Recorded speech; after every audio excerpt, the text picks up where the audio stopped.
The town hall meeting is one of the main places for first-year students to lead conversations about issues that interest them. I really think that when students come to the university, we need to make an argument to them that what they're doing here matters. They can't start seeing themselves as researchers where the research goes nowhere. That's not how real researchers do their work. They do it so that they can put it out there and get a response.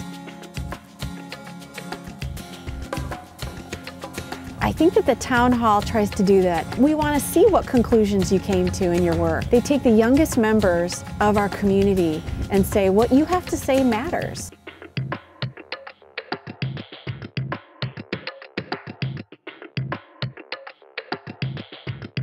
You really need to film. Why not? I just have to print it. You can do that. I think it's on your site. Do you want to just fill this out? My name is Wick. We did Women in the Media and how the media portrays women in a negative light and makes us believe that like we have to be skinny to fit in, or we have to. There's just a lot of pressure towards women that the media puts on us.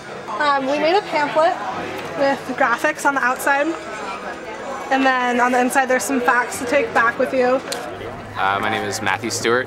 Graffiti in the community, that's what it is. Octavia Racing. Well, I learned that actually a lot of people are have self-body images. Like when Angelina Jolie came out, because she has big lips, so a lot of people went to cosmetic surgery just to get their lips bigger. Or when Pam Anderson Lee came out, she had big breasts, so a lot of women want to have bigger breasts.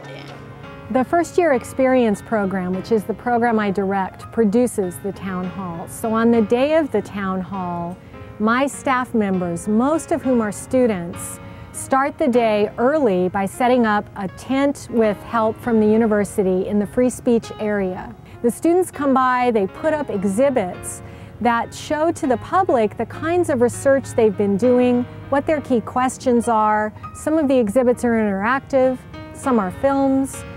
There's just a range of things for people walking by the free speech area to stop in and look at and think about. We're really trying to provoke thought about public issues. The town hall meeting is the culmination of a syllabus in English 130 called Writing for the Public Sphere. So students spend 2/3 of the semester researching a current issue that matters deeply to them.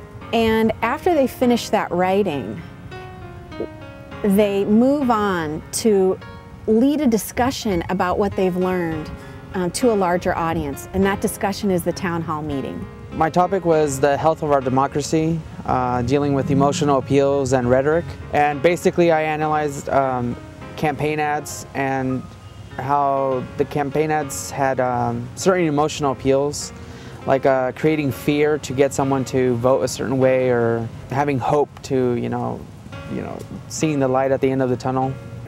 My discussion was the financial and social burden of Iraq. Doing the town hall meeting was an awesome experience. I learned a lot.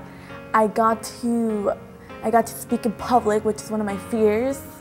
And besides just learning what I learned what other people had.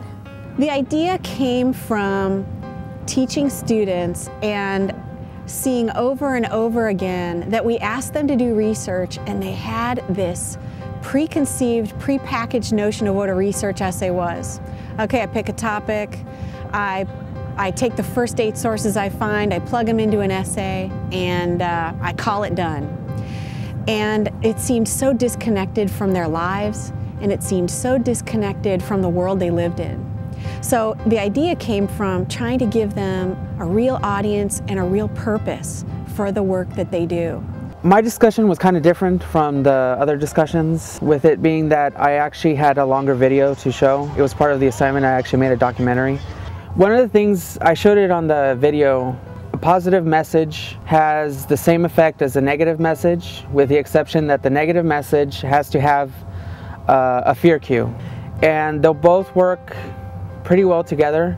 and getting someone to sway their vote some way.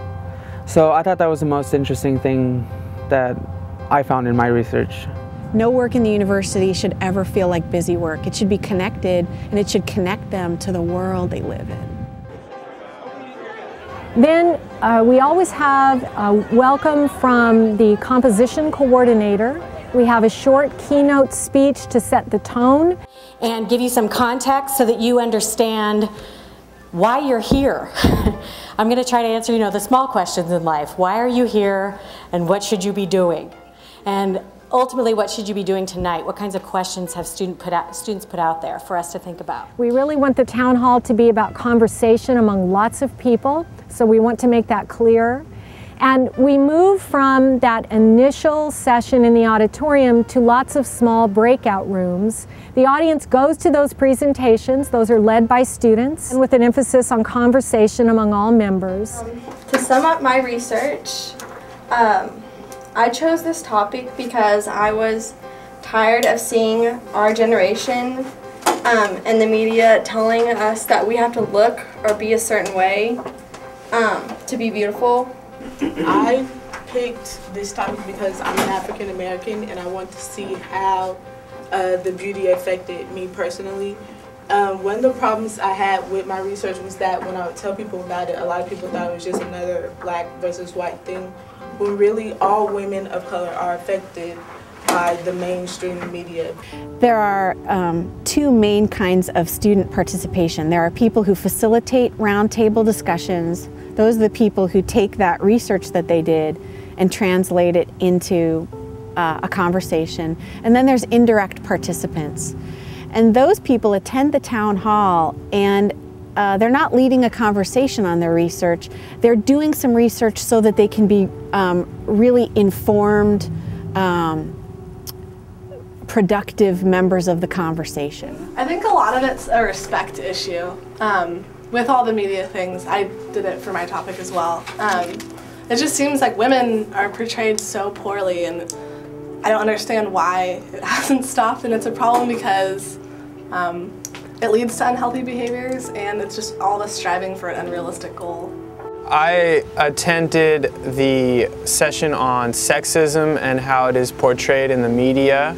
I don't know if it's so much that I learned anything, but I was able to discuss things with my peers that, gave me a better perspective of what the majority thinks on the topics and how they feel.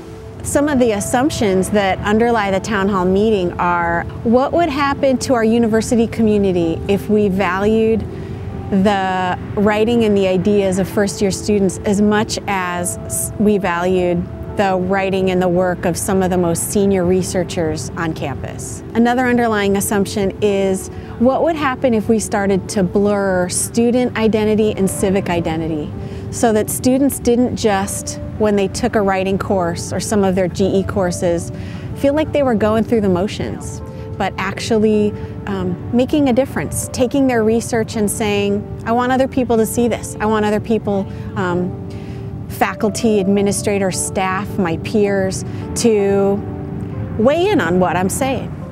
Hi, I'm Jennifer Atwood, and I researched the health aspect of the global warming. Studies show that Europeans who are now age 30 have a higher increase of, their mortality rate is a lot higher than ours due to the fact that they like to participate in different sports and they like to be out. Isn't there also scientific studies taken to show that global warming is also possibly a naturally reoccurring cycle that the Earth goes through? Goes through a periodic cooling phase and then heating. The natural component of warming is actually less than 10%. And in fact, all of the natural variables that would lead to feed into the natural climate cycles are on a downturn, and if it was natural, we should be cooling at the moment. That includes solar variability, solar orbits, and volcanic activity, which are the big three. During the reception, the students who led discussions are asked to sit at tables with policymakers who are people in the community with influence, people who have expertise in the area the students have investigated, And at that table, during that last hour, the policymakers helped the student leaders to think about next steps they could take, because our emphasis is on the scholar-citizen. So we're not only promoting research, but also action in the community based on an informed position. My policymaker was Sandra Flake, and she's the provost, vice president of the campus.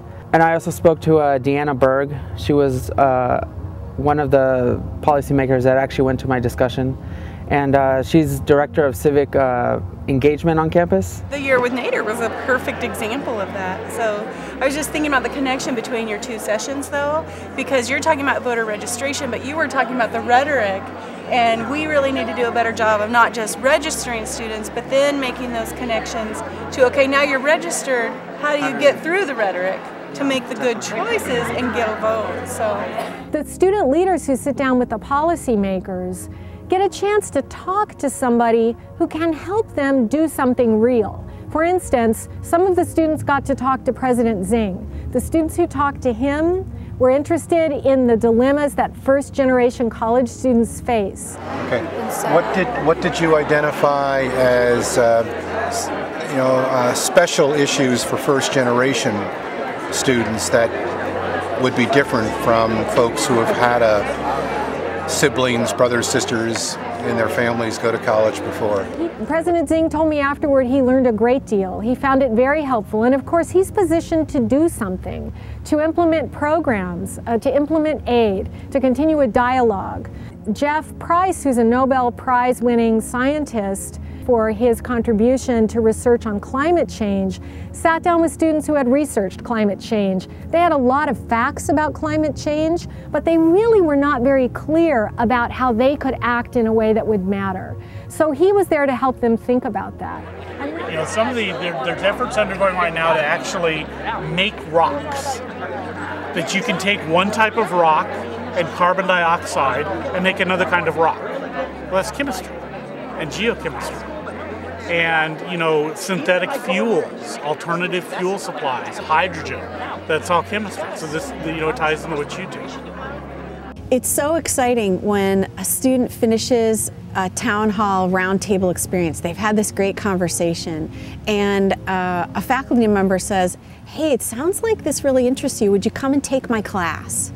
So students get direction in terms of how they can orient themselves in the work at Chico State.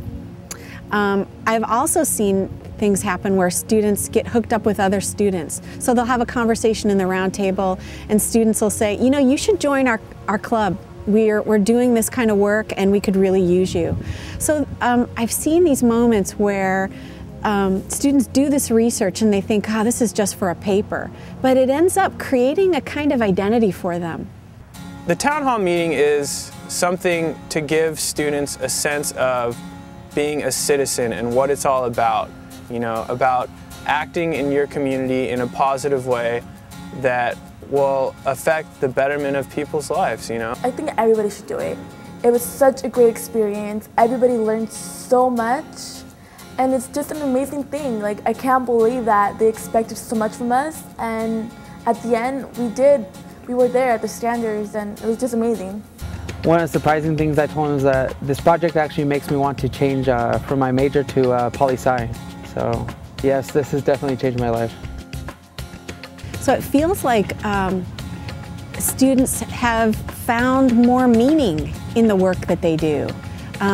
They see that the life of the classroom is not separate from the life of the community that they live in, or from their life as a citizen.